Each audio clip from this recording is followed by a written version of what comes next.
Thus have I heard. At one time the Buddha was staying in the Jita Grove monastery of Anathapindada's garden at Shrivasti together with a large assembly of 1,250 bhikshus, who were all great arhats well known to the people.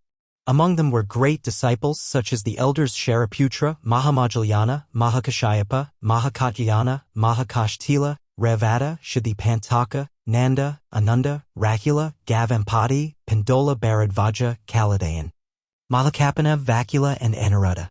He was also accompanied by many Bodhisattva Madhusattvas such as the Dharma Prince, Manjushri, the Bodhisattva Ajita, the Bodhisattva Gandhahastan, and the Bodhisattva Nityadyukta, and by innumerable Devas, including Shakra, Lord of the Devas, and many others. The Buddha then said to the elder Shariputra, "If you travel westward from here, passing 100,000 kodis of Buddha lands, you come to the land called Utmost Bliss, where there is a Buddha named Amida. He is living there now, teaching the Dharma." Shariputra, why is that land called Utmost Bliss? The beings in that land suffer no pain but only enjoy pleasures of various kinds. For this reason, that land is called Utmost Bliss. Again, Shariputra, in that land of utmost bliss there are 7 rows of balustrades, 7 rows of decorative nets, and 7 rows of trees. They are all made of 4 kinds of jewels and extend over the whole land, encompassing everything. For this reason, that land is called Utmost Bliss. Again, Shariputra, in the land of utmost bliss there are 7 jeweled ponds, filled with water of the 8 excellent qualities. The beds of the ponds are covered solely with gold sand, and from the 4 sides of each pond rise stairs of gold, silver, beryl, and crystal. Above these stand pavilions adorned with gold, silver, beryl, crystal, sapphire, rosy pearls, and carnelian.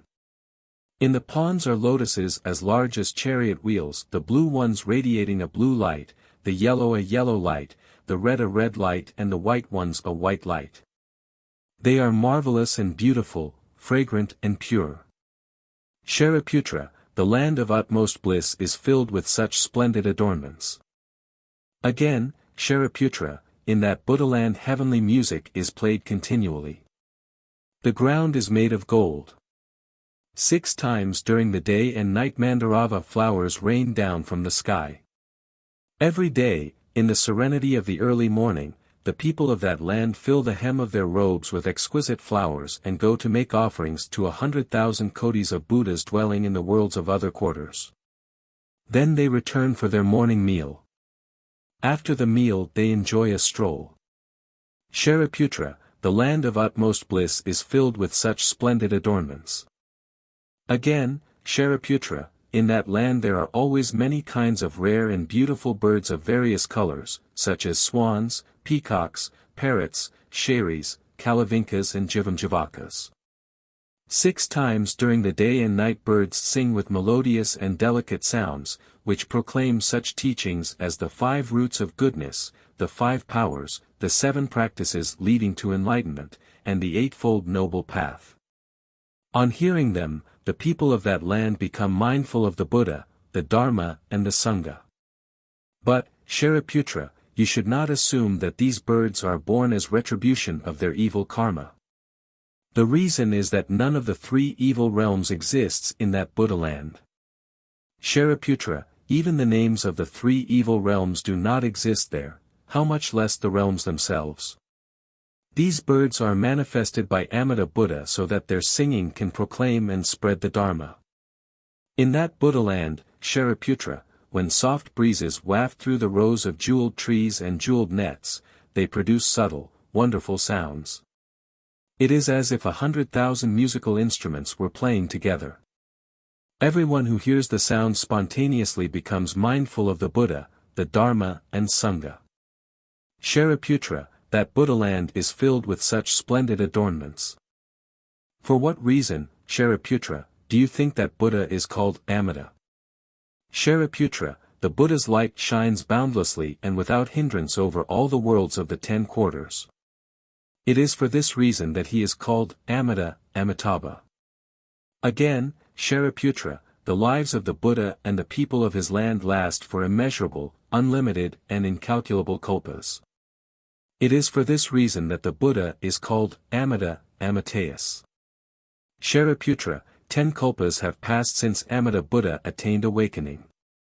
Moreover, Shariputra, he has an immeasurable and unlimited number of Shravaka disciples, all of them arhats, whose number cannot be reckoned by any means. His assembly of bodhisattvas is similarly vast. Shariputra, that Buddha land is filled with such splendid adornments.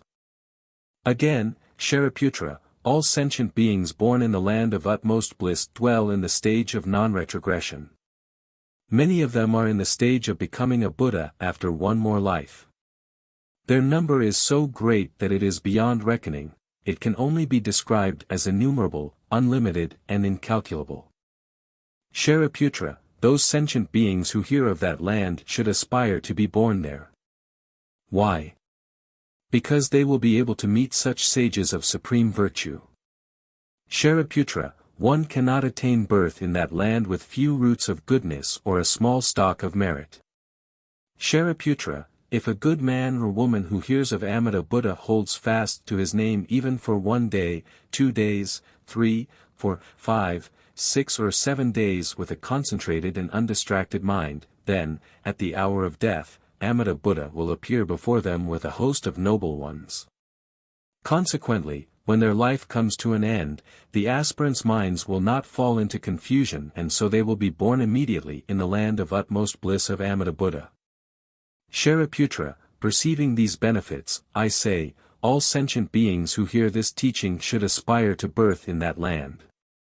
Shariputra, just as I praise the inconceivable virtue of Amida Buddha, so do the Buddhas in the eastern quarter, as numerous as the sands of the Ganges, such as Akshobhya Buddha, Marudvaja Buddha, Mahameru Buddha, Maruprabhasa Buddha, and Manjusvara Buddha. While dwelling in their own lands, they extend their long, broad tongues and, encompassing with them the universe of 1,000 million worlds, pronounce these words of truth. Sentient beings should accept this sutra entitled, Praise of the Inconceivable Virtue and Protection by All Buddhas. Shariputra, there are in the southern quarter Buddhas as numerous as the sands of the Ganges, such as Chandrasurya Buddha, Yashaprabha Buddha, Maharshi Skanda Buddha, Meru Pratapa Buddha, and Anantavirya Buddha. While dwelling in their own lands, they extend their long, broad tongues and, encompassing with them the universe of 1,000 million worlds, pronounce these words of truth. Sentient beings should accept this sutra entitled, Praise of the Inconceivable Virtue and Protection by All Buddhas.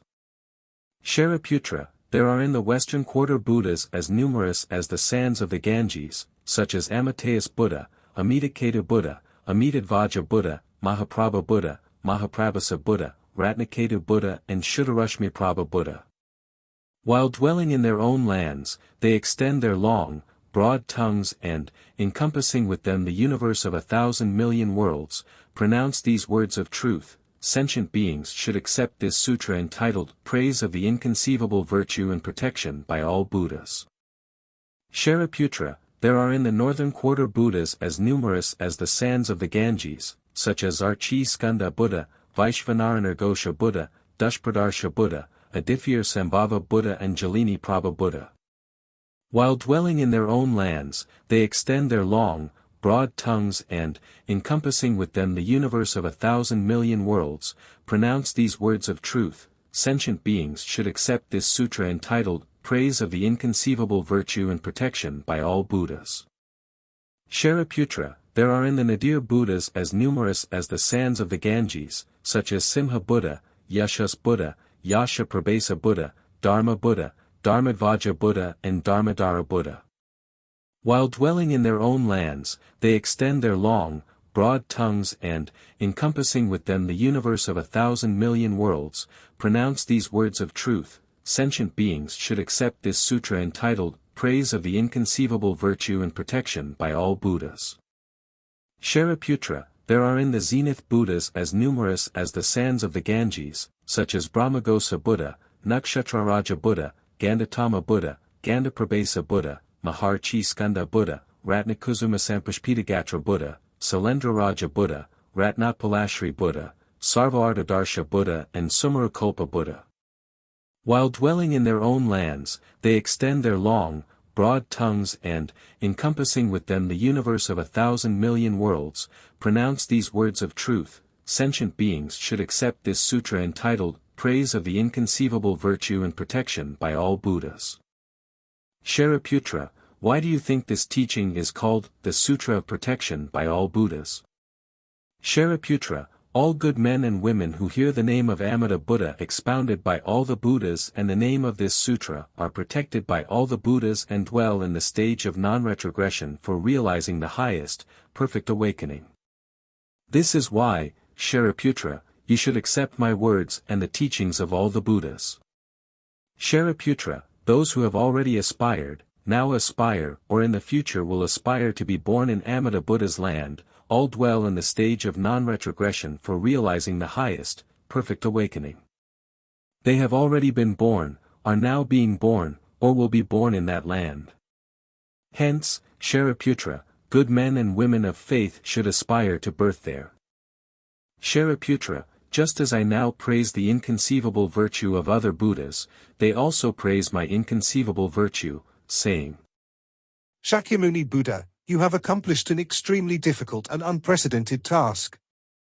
In this Saha world, during the evil period of the 5 defilements, those of time, views, passions, sentient beings, and lifespan, you have attained the highest, perfect awakening and, for the sake of sentient beings, have delivered this teaching, which is the most difficult in the world to accept in faith. Shariputra, you must realize that I have accomplished this difficult task during the period of the 5 defilements.